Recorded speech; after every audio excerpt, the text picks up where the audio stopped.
नमस्कार दोस्तों, एक समय की बात है। भगवान शिव और माता पार्वती पृथ्वी पर भ्रमण करने के लिए निकले। शिव जी ने पार्वती जी से पूछा कि आप 12 महीने के रास्ते से चलोगी या 6 महीने के रास्ते से? तो पार्वती जी बोली, मैं 12 महीने के रास्ते से चलूंगी। तब शिव जी ने पार्वती जी से कहा कि संसार के लोगों के दुखों को देखकर आप कोई भी हट नहीं करोगी। पार्वती जी मान गईं। अब शिव जी पार्वती जी को लेकर चलते हैं तो रास्ते में देखते हैं एक घोड़ी कष्टा रही थी। उसके बच्चा होने वाला था और वो दर्द में थी। तो उसकी पीड़ा देखकर पार्वती जी ने पूछा, ये घोड़ी क्यों कष्टा रही है? तो शिव जी कहते हैं कि ये माँ बनने वाली है। तब पार्वती जी बोली कि माँ बनने में इतना कष्ट है तो आप मेरे तो गांठ लगा दो। शिव जी कहते हैं, अभी आगे चलो। तभी रास्ते में एक राजा का राज्य आता है। वहाँ दूर दूर तक शांति और उदासी फैली होती है।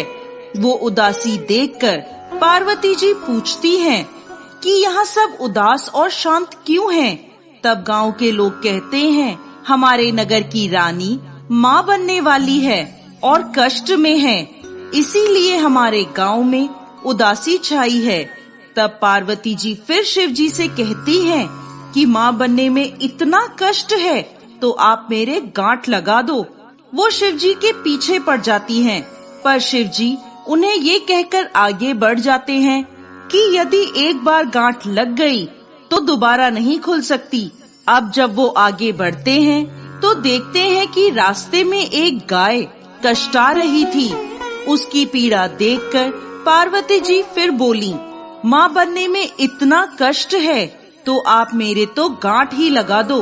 पार्वती जी हट करने लगी तो शिव जी ने पार्वती जी के गांठ लगा दी। अब वो दोनों आगे बढ़े। इस प्रकार चलते चलते वो दोनों पार्वती जी के पीहर पहुँचते हैं। वहाँ सब उनकी खूब आवभगत करते हैं, खूब पकवान बनाए जाते हैं। पर शिव जी जो भी खाना बना होता है वो सब खाना खा जाते हैं। अब पार्वती जी क्या खाएं? तो वे बथुए की साग खाकर पानी पी लेती हैं। दोपहर में जब वो दोनों विश्राम करते हैं तो शिव जी पार्वती जी से पूछते हैं कि आपने क्या खाया? तो पार्वती जी कहती हैं, जो आपने खाया वही मैंने खाया। पार्वती जी के सोने पर शिव जी उनके पेट की नाभि की ढकनी खोलकर देखते हैं कि पार्वती जी ने क्या खाया। तो उनके पेट में बथुए का साग और पानी दिखता है। पार्वती जी के जागने के बाद शिव जी उनसे कहते हैं, आपने हमसे झूठ बोला था, आपने तो बथुआ और पानी पिया है। तब पार्वती जी उनसे हठ करती हैं कि आज के बाद कोई भी किसी भी महिला की ढकनी खोलकर नहीं देखेगा। अर्थात आज के बाद कोई भी किसी भी महिला के पेट में नहीं देख सकेगा, क्योंकि किसी भी महिला के पेट में उसके ससुराल और पीहर की लाज होती है। आप वचन दें। तब शिव जी को वचन देना पड़ता है। उसके बाद से अब तक किसी की भी ढकनी नहीं खुलती है। अब वो दोनों वापस कैलाश पर्वत की ओर निकलते हैं तो रास्ते में गाय अपने बछड़े को चाटती हुई मिलती है और खूब खुश दिखाई देती है। ये देखकर पार्वती जी शिव जी से अपनी गांठ खोलने को कहती हैं। तो शिव जी कहते हैं, मैंने आपको पहले ही कहा था कि गांठ मत लगवाओ, लेकिन आपने तो जिद पकड़ ली। अब वो दोनों आगे बढ़ते हैं तो राजा के गांव में खूब ढोल नगाड़े बज रहे होते हैं, मिठाइयाँ बांटी जा रही होती हैं, लोग खूब नाच गा रहे होते हैं और खुशियाँ मना रहे होते हैं। पार्वती जी लोगों से पूछती हैं, यहाँ क्या हुआ? तो सब बताते हैं, नगर की रानी के यहाँ बेटा होने की खुशी का जश्न मनाया जा रहा है।